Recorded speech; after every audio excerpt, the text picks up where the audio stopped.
Say hello. So this is Charissa from Be Free and CharissaMarie.com. And you know, it's all about empowering and enlightening and encouraging one another. And I love to find reasons to do that. And this is another great reason to do that. So this is Miss Portia Bryant.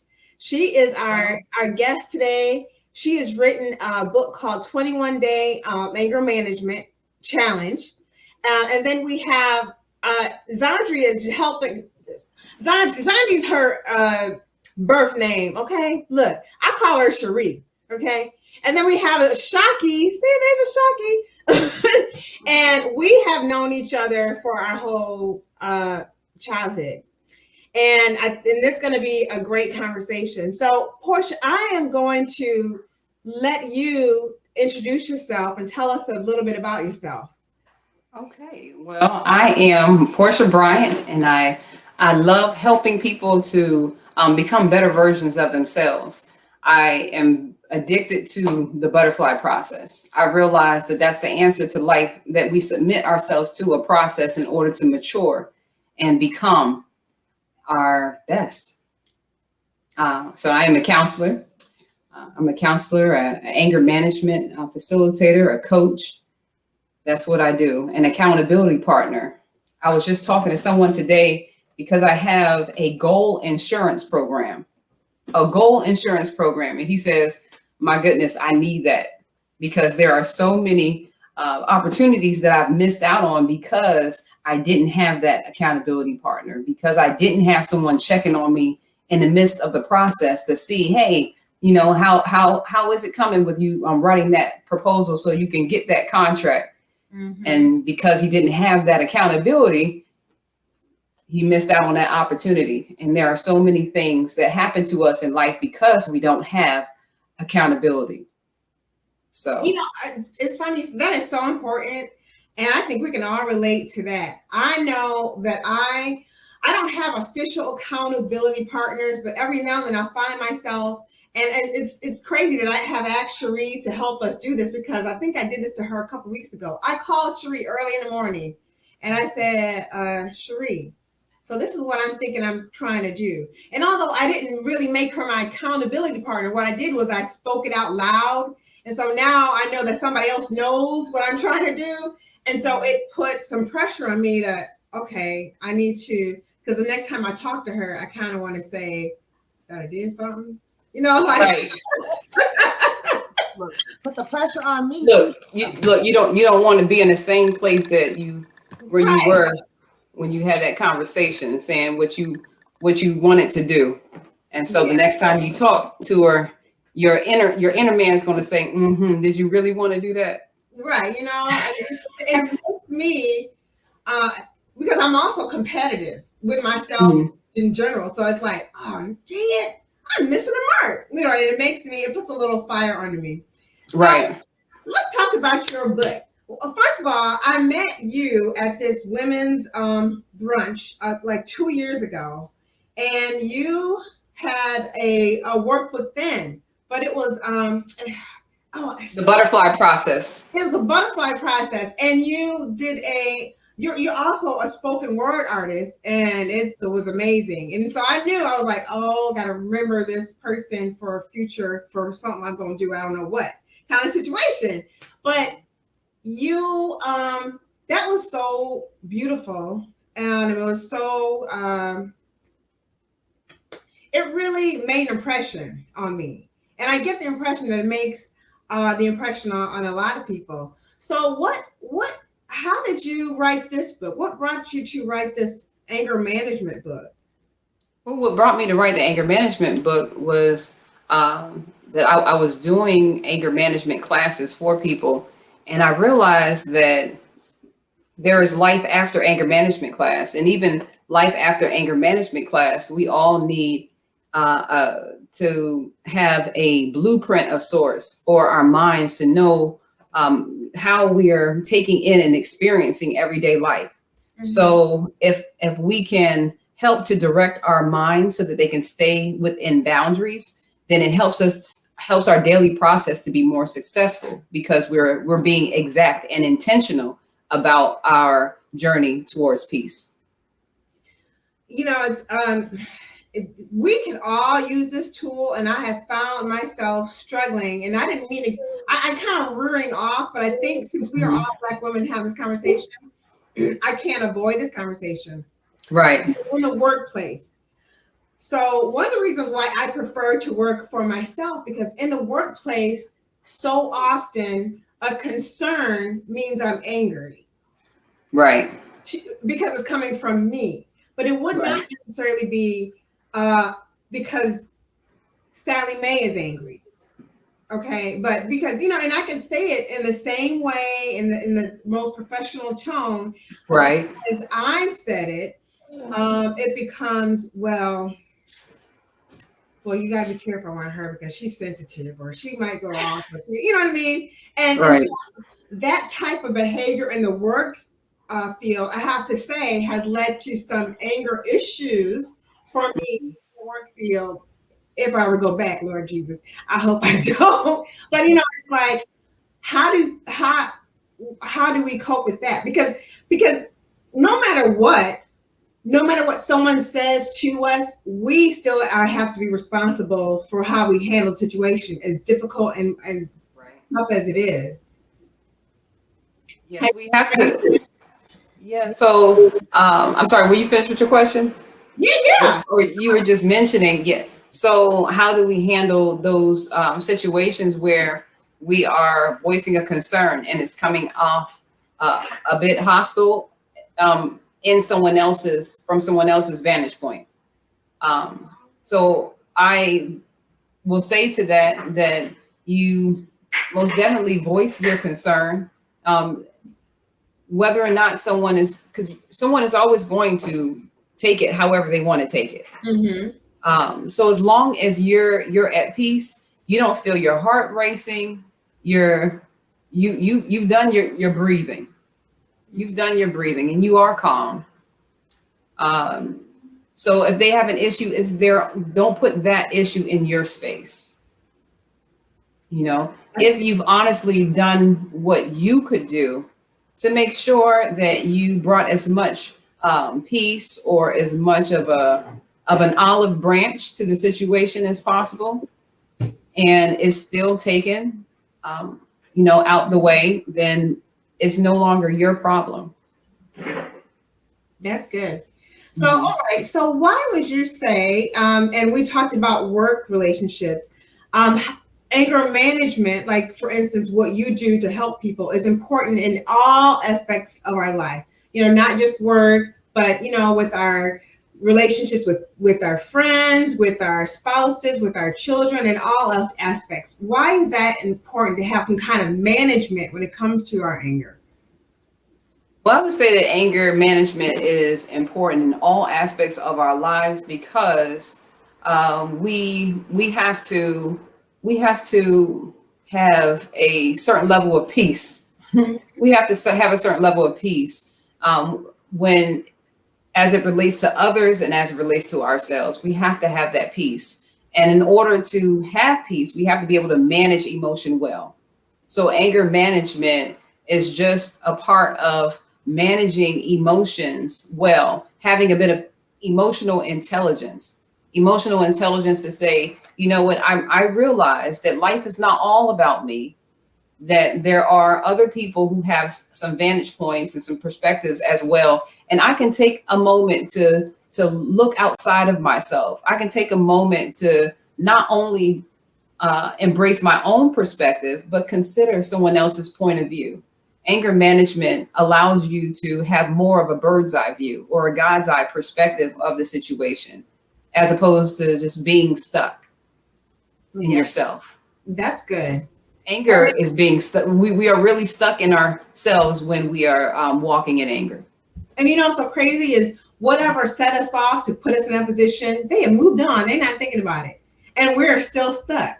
So that's good. Yeah, I think it is important to figure out how to get yourself unstuck. Mm-hmm. Now, the sad part about it is, Charissa, is sometimes you forgot also why you're angry. Mm-hmm. So that's when you're coming at approaching the situation from more of an insanity perspective. And if you look at it from that perspective, then you can, take a step back when you realize that a little bit of everything is out of control, when you can't even remember why you're mad. Hmm. Yeah, that's a shame. Look, we gotta call some of our old folks friends and say, look, why are you still looking at me crazy? That was 30 years ago. But you're right. I mean, but there are people that hold on to it and they can't even remember what the heck they were holding on to. But if they were just to release it, not only would they feel better, they would breathe better, they would just feel better. It's just we could just move on. But so all right, now here's a question. What are some unhealthy habits that people do that get them stuck in that angry feeling? Like, what are some of the habits that they do? And they do it over and over again, and then they wonder why they're so stressed out. Yeah, so I would say one of the unhealthy habits that someone takes on is when they are choosing to look at a situation only from one vantage point. So if that's your habit, that you're always looking at a situation from one perspective, then your options will always be limited. Mm-hmm. Your options will always be limited. And another thing is that people also, what I have right here, most of us are guilty of reliving trauma over and over again. Mm-hmm. We're guilty of reliving trauma over and over again because an unhealthy habit is revisiting that situation and replaying it over and over in your head the same way that made you angry the first time. So if you continue to have this reel of a movie that plays in your mind continuously, then you can expect for anger to stay. And you know what? And nobody can change that action but that individual. It's like that person has to make a decision, or even look in the mirror and say, wait a minute, okay, I keep doing the same thing and I'm still feeling this. I'm going to have to make a change. But we don't all, and to be honest, it's easier said than done. I think a lot of people, we can have this conversation and it's going to take a lot more than that. They're going to have to tell them, do self-talks Right. about that to themselves. And I hope if you're listening, you have to do self-talk to yourself, because no one's going to change that for you. You have to decide, look, I'm handling this all backwards. If I'm going to just keep hitting the same brick wall, then, what's the point? So, all right, now, let's talk about, oh man, there's so many other questions I want to ask besides the ones we know about, because it's just leading me to talk about, because things that are going on in the world. So my original question was going to be, what do you say about anger management in our young people? Our youth, our young teens, our preteens. And then just at this very moment, I thought about all that is going on with our community in these streets right now, trying to stay alive, the special talks we have to have with our Black sons, and then how that's going to cause anxiety and anger and all these things. How do we help our young people with anger management in the midst of all of this? So in the midst of all this, what I would say how we would help young people with managing their anger is helping them to put life in its proper situations in proper context. So what I mean by putting life in situations in proper context, making sure that we are not doing something called catastrophizing a situation. So although our feelings are valid and what we see is true, we can experience a catastrophic moment in ourselves by how we're replaying it, by how we choose to interact with that moment. So we put it in its proper context, then now we can dissect it without allowing it to dissect us. That moment we can dive into it and not allow it to overwhelm and consume us. Okay. Yeah, because it's heavy right now. And it's like we even as adults, it's difficult to see and watch. But every now and then I think about, I wonder how these kids are, if I'm having a hard time, how are they doing with that? Right. So, So mhm, I would say a second thing about that is also to teach your children how to direct their anger and their emotions appropriately. There are ways that we can be problem solvers, or we can become a part of the problem.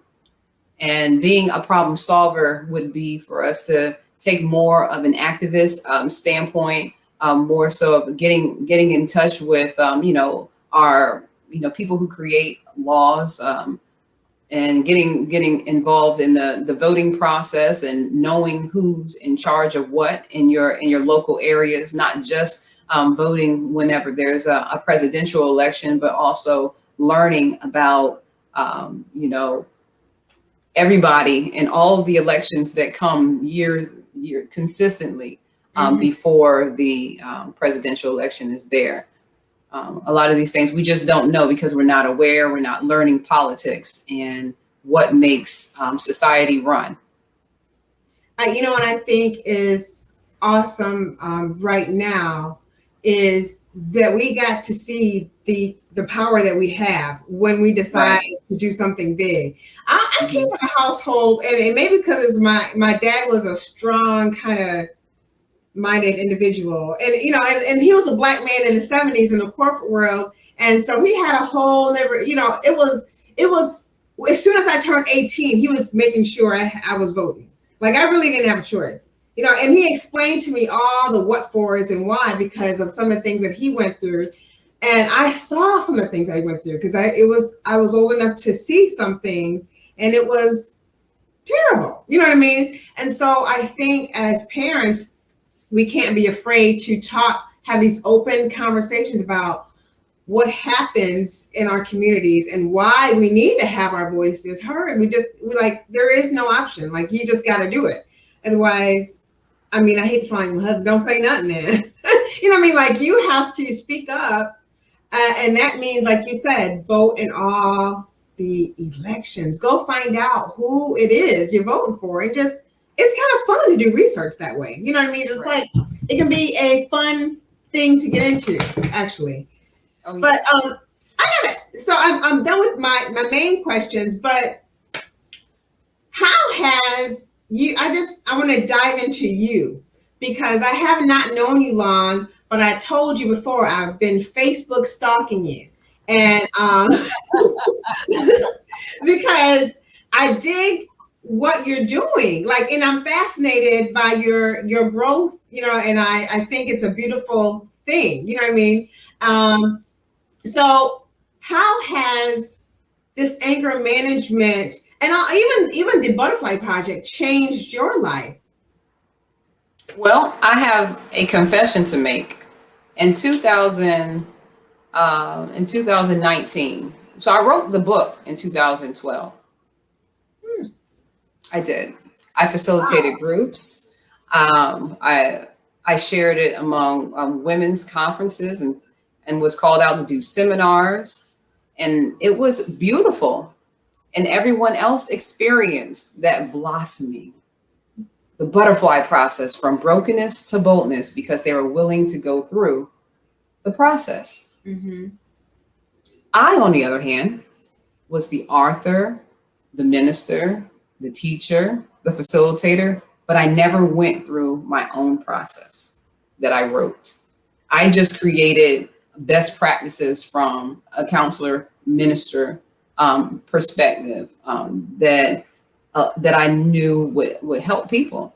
And it wasn't until 2019, yes, that I went through the butterfly process myself because I needed it. I needed to go through, I needed to deal with me. After all the years of telling people, I see you blossoming, I see you getting better, I see you moving into your next. I decided that I wanted to see me blossom too. And that was a very powerful moment for me because there were a lot of things that I thought that I had gotten over, but really it was haunting me inside. So I was a bit among the walking wounded and didn't know it because I was strong enough to keep it moving. And a lot of times as Black women, we mask our, we mask being able to keep it moving. We think that that's our strength, but really there are some things that we are denying and avoiding along the way. So I no longer wanted to deny and avoid, and I see the benefit of tackling issues head on. That is big, and I never would have known that.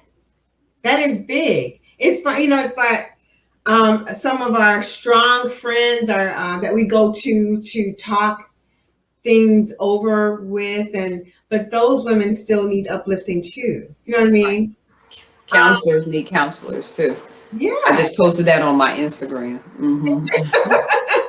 it's true. Yes, we all need to process. Even the most emotionally intelligent need reminders from time to time. Yeah. Of best practices, and just to keep our minds focused, because we experience something called spiritual attention deficit even, and what that is it knocks us off of our balance when we get distracted. And we can get distracted by people. We can get distracted by situations that happen in our lives. One thing that you can always expect is things will happen that you least expect. So in the process of things happening that we least expect, some of the things we are able to fly through it like a champion, and other things it's actually having an effect on us that's not so positive. So we can't be guilty no longer. Can we be guilty of treating our cars better than we treat ourselves? We even allow our cars that opportunity for tune-ups. Every 3,000 miles, just bring it in the Jiffy Lube, right? Yeah. But what about ourselves? What are we doing, quarterly? What are we doing monthly? What are we doing on a daily to make sure that our hearts are okay? That's good. I think we were just and this is like a common girlfriend question, or conversation. I feel like I just had this conversation the other day. Did I? For Cherie? I think because we are always, even with grown kids, we are always for someone else. We are always worrying. We're always planning. We're always, like we're about to make a move, and like a physical move. And although my husband is doing some heavy lifting, like it's me who's got to do the actual planning, the organizing of all the things. And then I got to still figure out the kids' schooling and make sure nobody flunks out, Right. So it's just, we, and then our girlfriends, and then I'm a big sister too. And no matter how old I get, I'm going to always be the big sister I'm going to get all kind of, so get someone else's stress, and I'm supposed to handle it somehow, and then turn around and be cool. You know what I mean? Right. Like your heaviness didn't just weigh me down and forget my heaviness. You know what I'm saying? It's just like sometimes. Right. Look, in the midst of wearing all the hats, right? Yeah. And look. Speaking of which, right? Speaking of which. Aw, Look, my son. So look, in the midst of wearing all the hats, I see a question. Can you explain the butterfly process briefly? So the butterfly process is a series of steps that we're able to go through to doctor our hearts. All right. Can you go that way?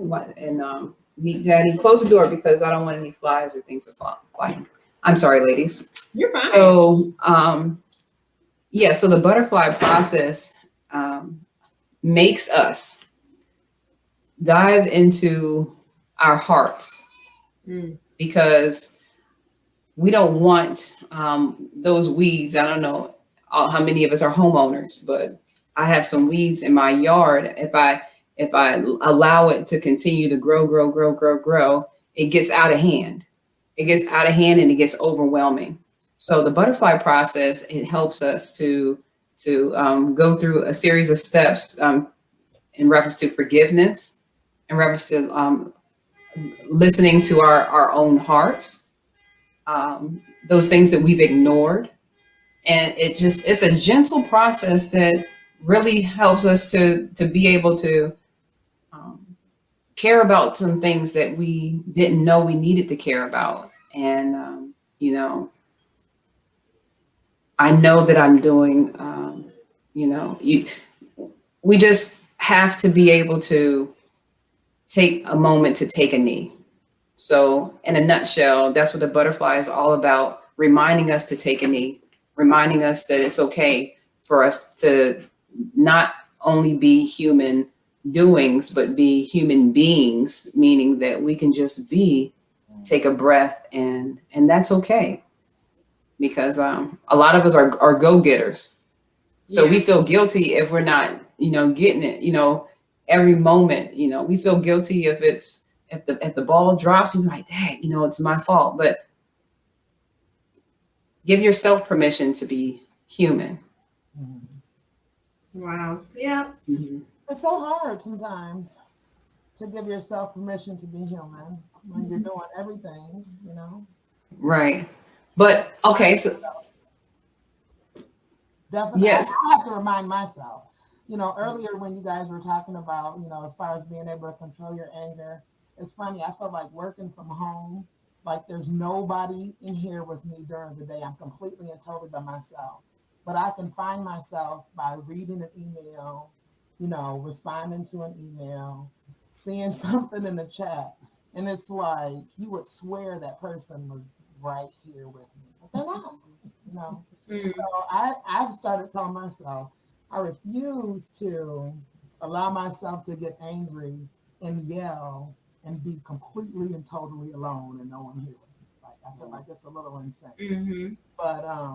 But then again, you know, we are human beings. You know, we have feelings and you have to be able to express yourself and say something. Because if we're walking around numb all the time, how much trauma have we really dealt with? You know, so I don't know. I mean, I think I might think about anger in a couple of different ways. I think that there's the anger that we're talking about is kind of that hot anger that that makes you want to go. You're not really thinking. You're not really kind of you're not where you need to be.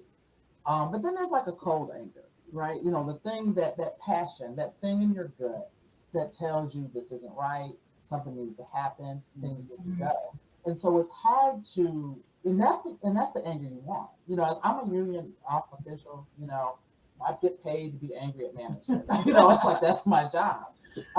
But and I and I honestly, and it's good. Like it feels good when I'm doing that work. And I think that when we figure out like what's the good anger, what's the thing that gives me passion, what's the things that gives me motivation, and what's the stuff that's stopping me, that's preventing me from moving forward, that's preventing me from going to sleep without my television on, what's preventing me from going out to take a walk to just kind of clear my head. Once I think that we don't take the time for ourselves. We allow time for other people. We separate time for our kids. We separate time for our partners.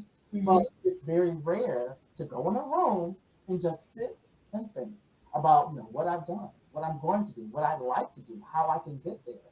Because we spend a lot of time controlling, managing other people's lives and how other people do. Like I literally spent my day. My day started with telling people to get up to do the things they already know they have to do. Like get up, wash your face, brush your teeth. We're going to school. Drop you off with your dad. Like all these different things. Mm-hmm. So not like it's like I feel anger around that just because we all know what we're supposed to be doing right now, and why aren't you doing it? So it's a lot. I mean, they're all this anger comes from all these different places. Me too. My anger, I like giving people my anger. So I don't know about y'all, but it's fun to me. Thank you for sharing that. Thank you for sharing that because everybody can relate to that. Yeah. And we don't talk about it. And thank you for that confession because that's my confession too. I feel like we're in a small group. My name is Portia Bryant, and I too get upset, angry, and irritated over having to repeat things that I feel like people should already know. I just, I'm telling my dad, I don't care. Me too. It's like, do I really have to come to you to tell me to take a shower? Because I can smell you from when I walked in the room. And it's like, it blows my mind because, and she's 9, so she doesn't really care, but I care. So I don't want you walking around thinking that it's okay to smell like you've been, toting that barge. Like you need to put some water on it. And why do I have to tell you to take a shower? Or to brush your hair with my son, or to not leave your shoes literally in the middle of the floor, so that it's a lot. It's a lot. Yeah. If you don't have a partner, or you don't have a partner that will take some of that responsibility from you, it brings you down. And then people wonder, like, what happens with marriage? Why are people like this? What happened? Why? Because one person, it doesn't matter male or female, a lot of times the disconnect comes because somebody feels overworked. Somebody feels, and they internalize the anger. They don't say to their partner, hey, like, I don't like when you come in the house and turn on every light and then go lay down and go to bed. And now I got to get up and go and do the exact, I got to go. Now I have a project now. I have to go through the house. So it's really hard because one part is I got responsibilities. The other part is anybody responsible for me and what I do and what I want to do and what I like to do? I want to lay down and turn on all the lights. I want to chill. And I think that women, especially Black women, need to learn how to give themselves grace. Yeah. And take what you need and drop off what you don't, and let people know exactly why you're doing what you're doing. And if you keep saying the same thing, if you keep kind of going back to, I told you that this is what I need, this is the space that I need, and you're like, oh yeah, I get it. And then next week, okay, so remember last week when we talked about this? I still need that space. I still need you to back off. I still need you to do these things. And I think that the more that we say it to other people, the more likely we are to, yeah, it's okay. I don't talk to anybody first thing in the morning. Like if I need to get myself together first thing in the morning, let me tell my partner, hey, you know what? I don't really want to talk to you at 6 o'clock in the morning. I might want to meditate. I might want to stare at the wall for an hour. Whatever it is that kind of like brings you peace. I think that we feel as if we have to apologize for taking care of ourselves. Yeah. Isn't that crazy? I just have to mention that we are all in accord to the funky child. Like, like I just have to say, and it's so funny. I find myself saying to my one particular child, am I speaking another language that I didn't realize I knew? Is that why you cannot hear me? Because I've said it so many times. And I'm at to the point where I'm kind of like, I wait for school to start so there could be some natural consequences from his peers, because that'll alleviate some of my stress. You know what I mean? Like, I'm saying it over and over again, but it may not stop until he goes to school and there's some pretty little girl there and he opens his mouth and it smells like he forgot to brush his teeth. You know what I mean? And then there will be natural consequences and I don't have to do anything because now he's like on it. You know what I mean? Like, I relied on that. Yeah, because otherwise I'm stressing myself out. Like, I walked into a classroom of fun. Yeah, it didn't work. Yeah, they were all because I think in a good way, the whole getting rid of bullying and being mindful of bullying and adults kind of breaking in, like that's a good thing, right? Because it protects kids, all this other stuff. But one thing that people never talk about, the positive of bullying. Because sometimes you just need that mean little girl to come to be like, you stink. Walk away and go laugh with her friends. And honestly, they don't do that. Like they literally are like, oh, well, you don't say that type of thing to people. So then I end up becoming my child's bully, right? I end up being the person that says, you're funky. Oh, that's me. I don't care. Like, I don't know what to say with that. That's what we love. It. You're funky. I think that everybody does different things. I know different, and I tried to explain it once. I'm In a like, nice way. American culture, like American culture, if people smell your body odor, they take personal offense at that. Like you don't think enough about yourself to wear the deodorant, Yeah. whatever it is. I did this whole explanation. I went through the process. I found different deodorants. And at the end of the day, it's just like wash your funky ass so that we can go on with the rest of the day. Yeah. You know, kids, and I talk about kids because I got kids, but also I think that when we're talking about this, we're trying to learn about how to protect ourselves. And we have to teach our kids to do the same. Actually, we don't have to teach our kids to do the same thing because quite often they do it automatically. Kids, I mean, I mean, I think it's an instinct to kind of, be self-absorbed and all that other stuff. So it's not unusual when you ask a 3-year-old, hey, do you want to do so-and-so? Look at you, be like, no, and walk away and not think about you again, whatever it is that you requested.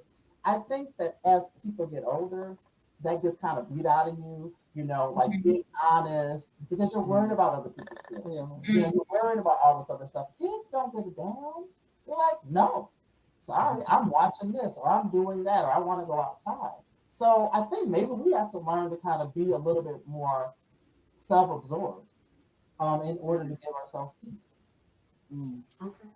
Look, so what I forgot to explain about the butterfly process is that it is actually taken from my album, and my album has 12, 13 tracks on it. And the butterfly process that I created as a workbook, it has all the lyrics to all the songs on my CD. And each song, I created an intervention out of it, an intervention and a counseling session. So it allows you to go through the different tracks, go through the different steps. So for instance, my first song is called Living Epistles. And to be a living epistle is just to be that letter, and to be that letter that someone's going to read. Someone's going to read that letter. Okay. In reference to how the Bible is set up, there are the epistles in the New Testament, the letters to, several different churches. So it teaches us that we have to be able to look at what do we want to pass on? What is our legacy? For me, that's grounded me in my life. Just thinking about, okay, I want to live a life with the least regret. And so if you're living life with the least regret, you have to know what you're living for, so that you know what you have a precision focus toward. Then I talk about the butterfly process. I have a song on my CD called Butterfly. So then as you're going through and navigating the butterfly process workbook, then you come up and you see the butterfly, and it's talking about all of the affirmations, all of the things that you need to hear in order to keep you strong and keep your confidence built up. I also have a digital download with it, so you're able to type in all of the answers, and you get affirming scriptures, and then you're able to put yourself in that mindset. You're able to speak it over yourself and in first person. Then it talks about the testimony. There's a song on my album called Testimony, where you're able to now dive into something that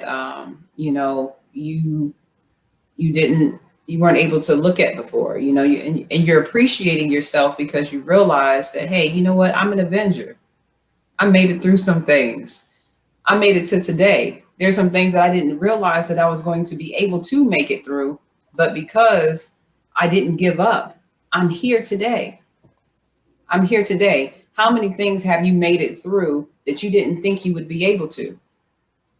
And so when you start to give yourself credit for those things, it's a very empowering moment.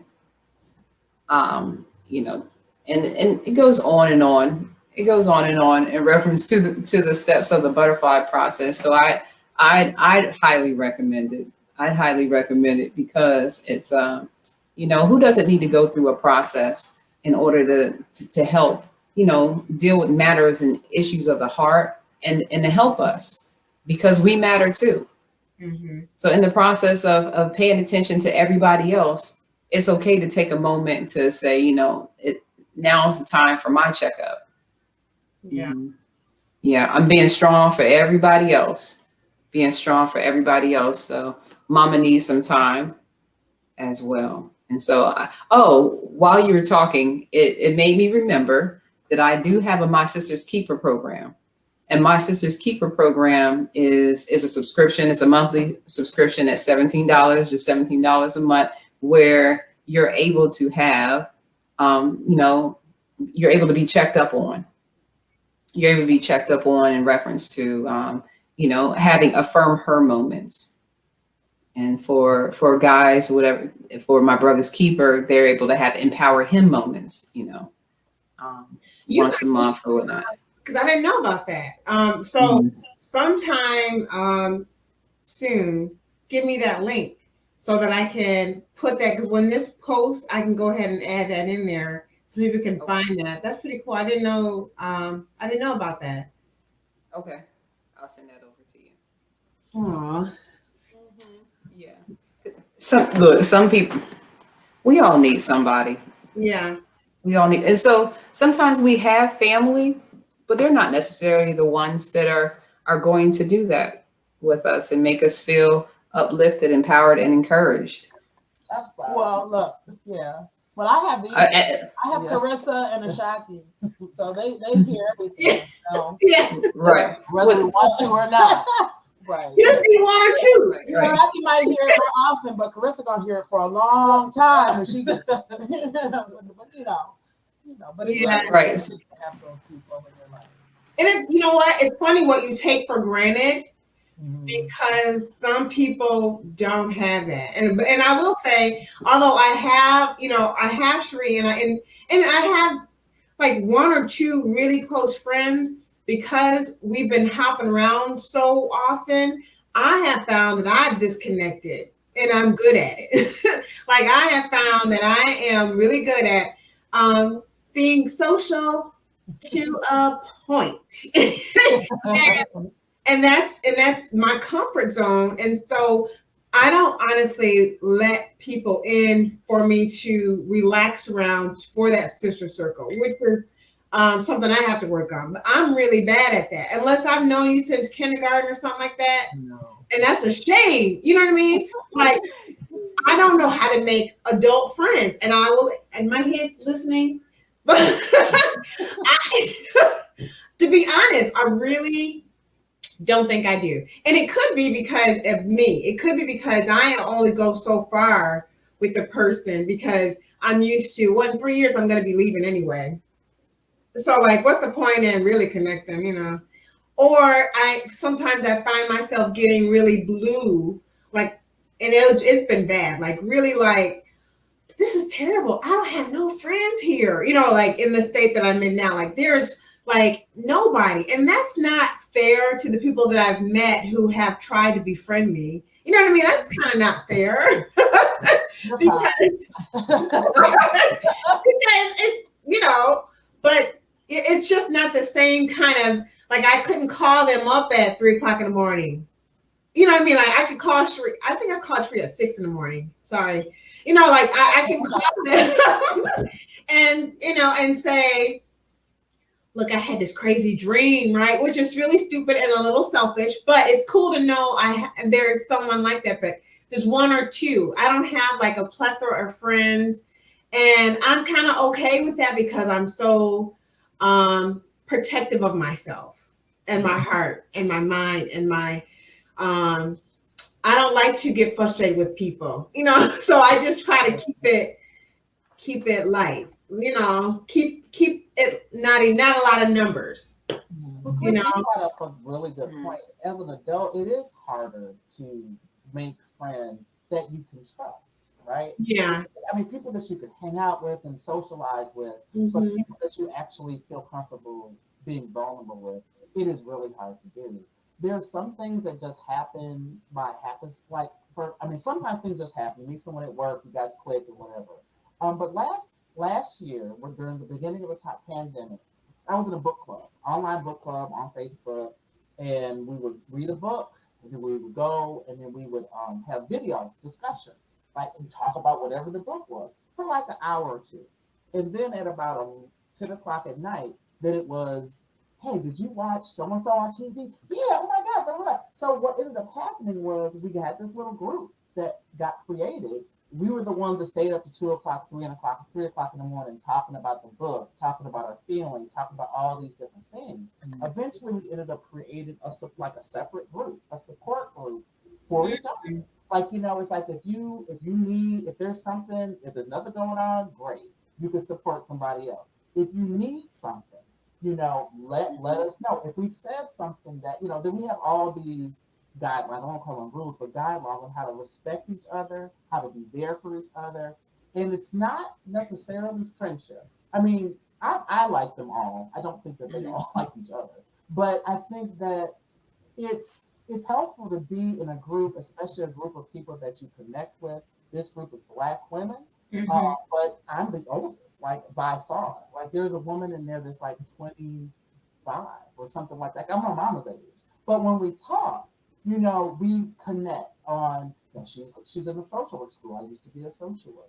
Like she's living on her own. Like, all these different things that experience, and you can like impart some knowledge, impart some understanding, and then receive it. Because especially from somebody that's young, often they get kind of ignored, or you don't really know, or you haven't lived your life. But honestly, a lot of the best advice that I get is from somebody significantly younger than me, and all I did was just listen. So I mean, it can be hard, but you can find it. I think the sister circle, like all these different things, sometimes you do have to be more deliberate to get exactly what it is that you need. Mm-hmm. And that's excellent. Group or any other group that you have decided to put together. I'm still learning to do that. I find myself, and it's probably because I had, maybe because I have a 28-year-old daughter. You know what I mean? So sometimes it's me stopping that growth of a possible blooming friendship. Like there was this a lovely girl. She's so sweet, and her daughter is best friends with my daughter, and she is on it. Okay, and I'm not gonna say her name because she might watch this, but she's so responsible. She's way more responsible than I ever was at her age. And I think she may be 29. She's like maybe a year or two older. She's a few years older than my daughter, but still so close, you know what I mean? And she was so easy to talk to and relate to. We were both Virgos. You could tell by personalities. I found myself pulling back a little bit because her mom was about my age. And I was like thinking all kind of stupid thoughts like, I wonder if her mom think it's weird if she's friends with me because and a younger middle-aged woman. You know what I mean? I'm her mama's age. You know what I mean? I think I was her dad's age. So it's just kind of like and again, this is what I mean. It's like, and that's not on them. That's on me because of my hang-ups. Because it's like, well, I maybe need to reevaluate this, which is probably why I've had this whole be free thing, to be honest with you, because it gives me an excuse. It gives me a reason to reach out to other women, and we can lift each other up. And I can call it whatever. I can say, hey, we're going to talk about self-love today. We're going to talk about, how do you mend yourself? And it's what the thing is that it all has in common is it's forcing women to come together, and it's forcing me, because it's good for me, to interact with women in a way that I don't naturally necessarily. You know what I mean? Right. So it's a part of your healing process. Yeah, for sure. It's a part of your healing process, and you're giving out what it is that you need. And that's also a great thing because, it comes from an authentic place. And so you're able to even, connect with people on a deeper level because you are going through what it is, the ministry that you are providing for others. You've navigated it, so you understand the importance of it.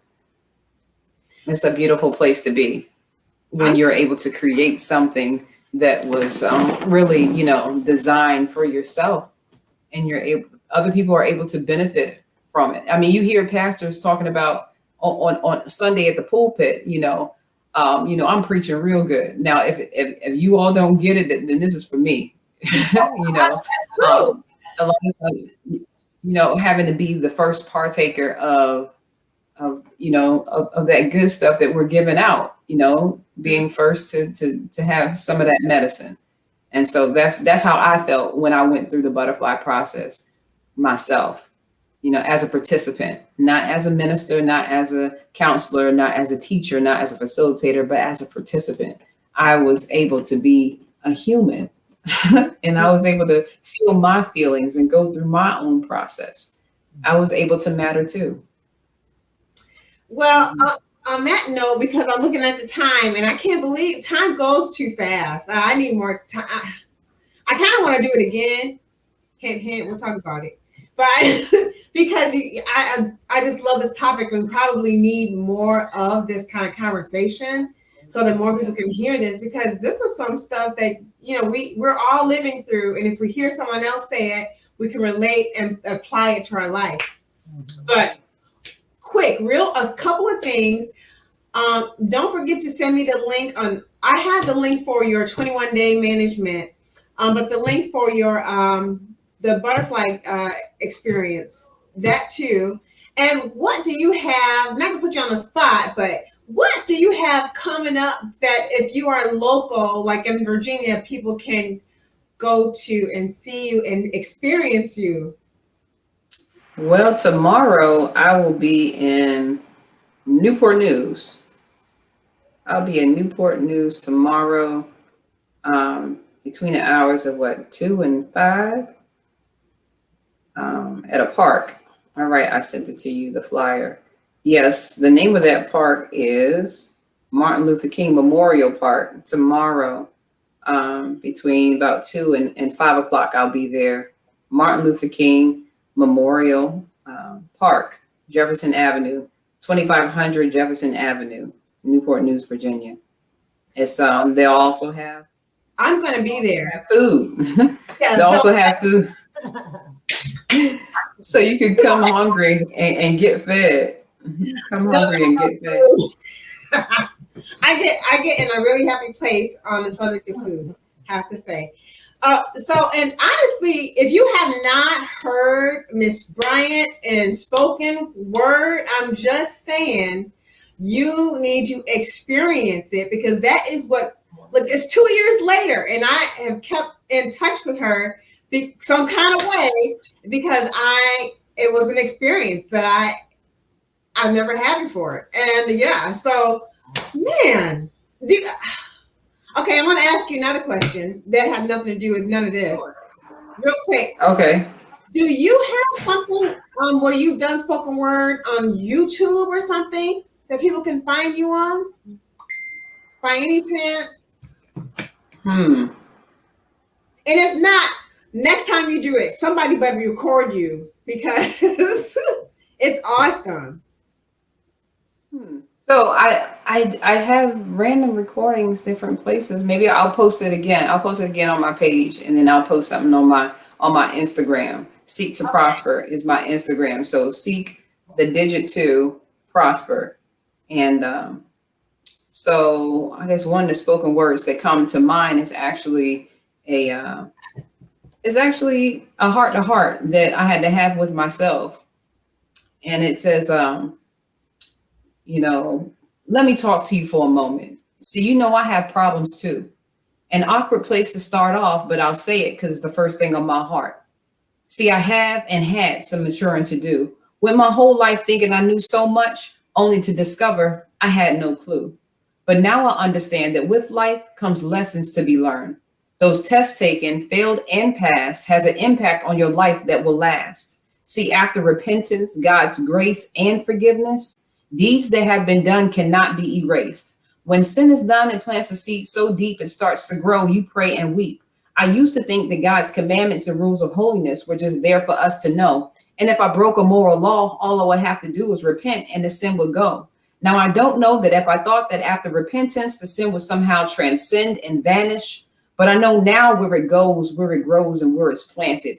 I know now why I can't take God's grace for granted. See, God has rules and commandments not for his convenience, but for our protection. But many times, because of our hurt, pain, curiosity, feelings of rejection, feeling like nothing less than, we choose to participate in those very actions that negate Jesus dying on the cross and taking away the pain. To every action, there is a reaction in the mental, physical, and spiritual realm. Inevitably, not only do we have to face God, but we have to face ourselves day in and day out. You'll be reminded that you did everything you thought you were big and bad enough to do, not realizing how much those very things could destroy you. But now I know why God is the way he is. Our Father, wanting to protect us from those things that we claim to see, but don't. Walking around thinking, I'm the invincible one. But now I know that this is a proud and prideful attitude. Lord, look at me now. I'm humble, ready to submit to you. There are some things that we experience in life that we don't allow ourselves to process through. And even in that situation, as the spoken word was able to deal with, there are some things that we just didn't know, and we shouldn't fault ourselves because we didn't know. But at that time in our lives, it was an option for us, and so we took it. But the thing about it is, in life, we have to forgive and move on. So not only are we forgiving others, but we have to forgive ourselves. So if there's some things that you felt like you could have done a little bit better, then you are in a place where you release some baggage if you're able to forgive yourself in that area. But if you're not able to forgive yourself, now this affects how you handle people in situations, how you're able to manage anger. If you are easily irritated, if you're somebody who's easily irritated, easily irritable, then that might be a clue that there's something that's happening on the inside of you that you have to attend to. Yes. Wow. That was so awesome. That was so beautiful that we have to end on that note so we can remember, number one, your beautiful way of speaking and the spoken word. And look, P.H.R.E.E.E, can I say that you're also because you sing and rap as well, as far as I'm concerned. I have a theme song for my anger management students. It goes, fix my life, now take a journey for a moment, grow from brokenness to boldness, to destinies fulfilled. I'm so glad, I'm so thrilled you're in my class. Do-do-do-do. So. Look at this, look at you all. Chat. I'm just saying, I know how to find some awesome people, and I get to take advantage of this. You know what I mean? I am so glad I met you, and I'm so glad that Ashaki and P.H.R.E.E.E got to meet you too, because I like to share the love. Okay, I just like to share the love, and just know that in this process of life, we are not alone. Because anger, it filled me too, and made me sad and blue. You never promised that our lives would just be sun and rays, but I love you so.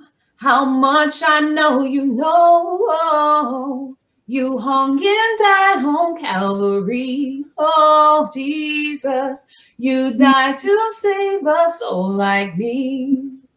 And so when I wrote those lyrics, anger, it filled me too. That was my first time being able to speak that, hey, I have experienced anger. I experience anger. I'm a human too.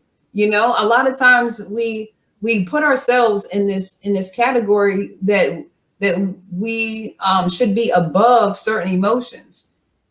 Mhm.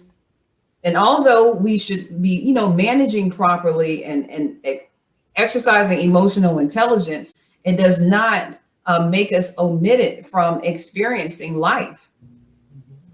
Yeah. Oh So if wow. you need to go through a process, you know, just let me know, because that's what I specialize in, taking people through a process that helps them to grow from where they are to become who they're created to be. So now, can people reach out to you? I have your Instagram link. Is there any other? And I think I even posted. I may have posted your website because that's where you can find your books and your. PortiaBryant.com. Yep. Mhm. Hmm. So I posted those. Now, is there any other way that they can connect to you? Yes. I am looking.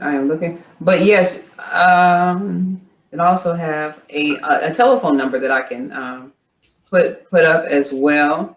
That is available 24/7. When I say it's available 24/7 via text message, if you have a concern, something you wanna connect, something that you feel like, you know what, this needs to be taken care of in my life. Do you have any resources for this or for that? Then that's what I do. That's what I was born to do, is to help people to, you know, become a better version of themselves and to feel at peace. Because, you know, if we don't have peace, what do you have? Hmm. Let's see Wow. here.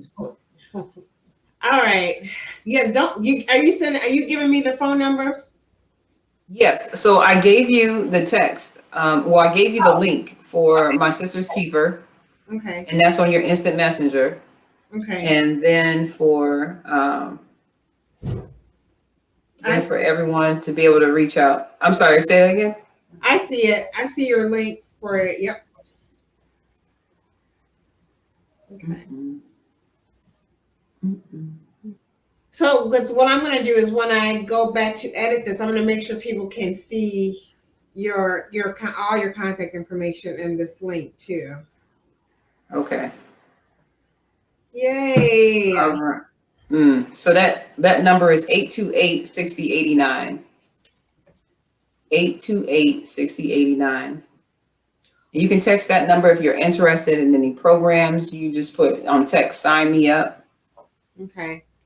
at that number, and it is 828-6089. What is it? 828 what? 89 6089. 6089. And that's 757 area code. 757. Okay. Yes. Okay. All right. I got you. But thank you, ladies. This has been fun. Yeah. So I really enjoyed your friends, I know. Miss Charissa. It was a surprise. I'm so glad that they're on camera because I know she was like, I'm not. I know. I always say Look. bullying. Yeah. Yeah. Positive peer pressure. There you go. And they're both in Michigan right now, but Ashaki is visiting because she's actually closer to our parts Yeah, in Maryland. in the East Coast. But yeah, so it was a treat for me that I got to see those two and got to see you, and that they have gotten to meet you because telling you, Yeah. So you know what? she's something special.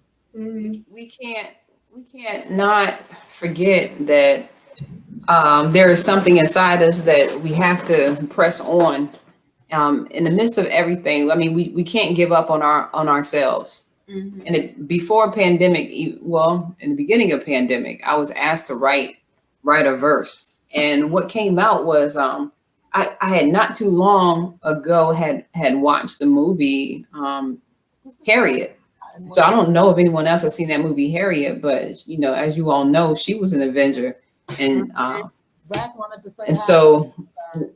hello. So what came out was I shared my real big dreams with my family. My visions, my goals, my dreams. This is not my show. They threw me in the ditch, tried to kill the best of me, stole my coat of many colors that my father gave me. A daily fight to believe, dream, and have no doubt. But all the while, I wanted love of a family for me. But all I needed was to believe that God believed in me. Many times I want my family to be happy for me. Heartbroken when I found out they was plotting on me. Sold me out, now I'm hurting, that's the human in me. Refused to let the struggle steal the passion. It was more than a dream, Harriet for the struggle. I was called for the pain, I was called be the muscle. He told me get down on my knees, then I got down and prayed. When it's time to fight, stand up for your dream today. Dogs and guns, they're steadily coming at me today. It takes a lot to break me down, stash my God-given dreams. Part water, forge ahead. Faith is better for me. You can call me young Moses. This is bigger than me. Wow. Oh my goodness.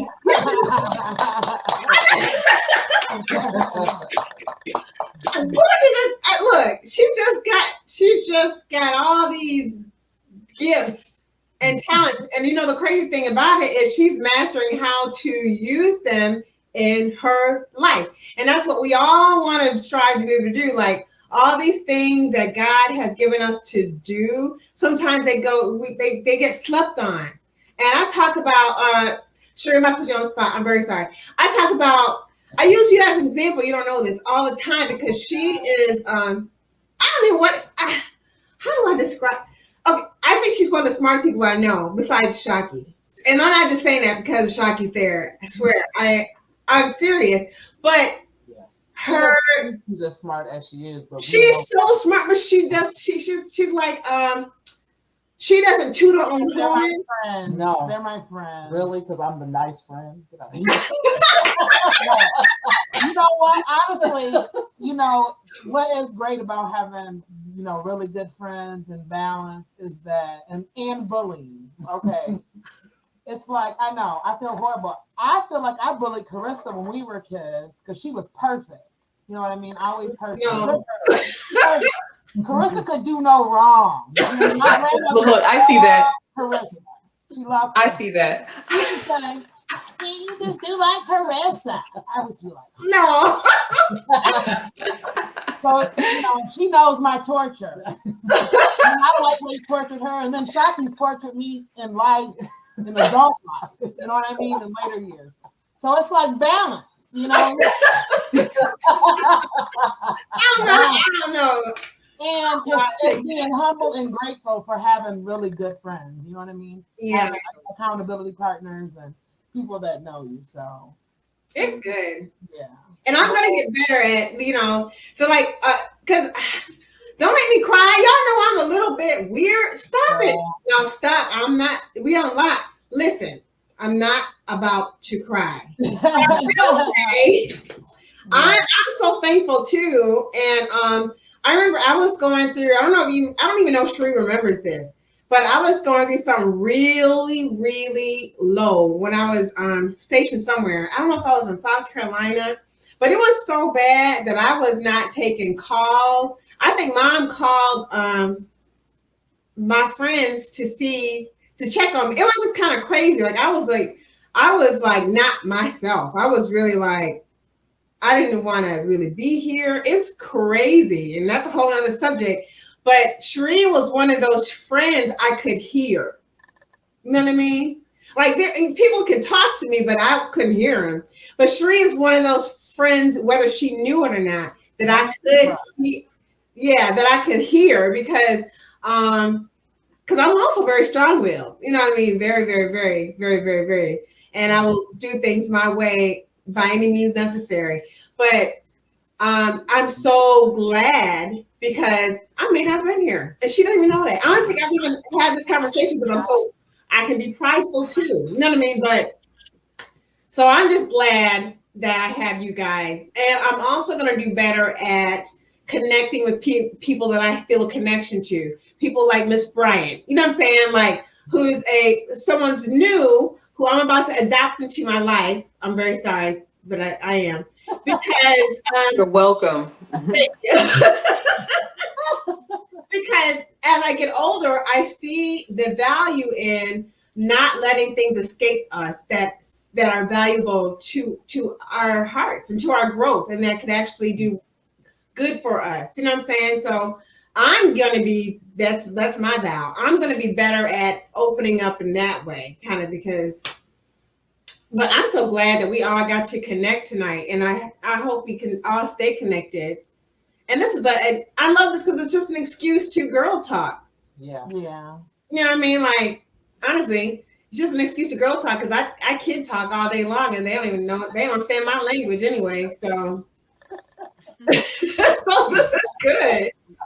But that was a treat for you all to jump in and talk and share your own experiences. I'm blessed to that you all have graced this space. Your presence is beautiful, and I thank you all for sharing your time and your spirits with me today. Thank you. Yes. Thank you for this. Well, I'm going to let everybody go, but I hope to do this again, just like as a check-in to kind of see how we are feeling, you know, at another time. But this is so good. Yeah. So everyone have a really nice night. Enjoy your weekend. I'm going to try to make it to Newport News tomorrow so I can eat. And see Miss Bryant, of course, but so I can eat. Look at the fish fry. So they say it's a fish fry. So it should be some good stuff there. So let's go check it out. Will do. All right. Well, I'm going to end this broadcast, and we will get together another time. Everybody have a good weekend. All right. I appreciate you. Thank you.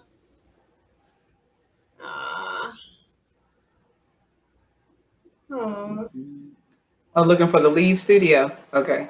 Oh, I would be remiss if I don't say you look absolutely gorgeous. I love what's going on here. You look like a queen. You know, it's just hey, I'm a queen. you stay ready. That's beautiful. Thank you.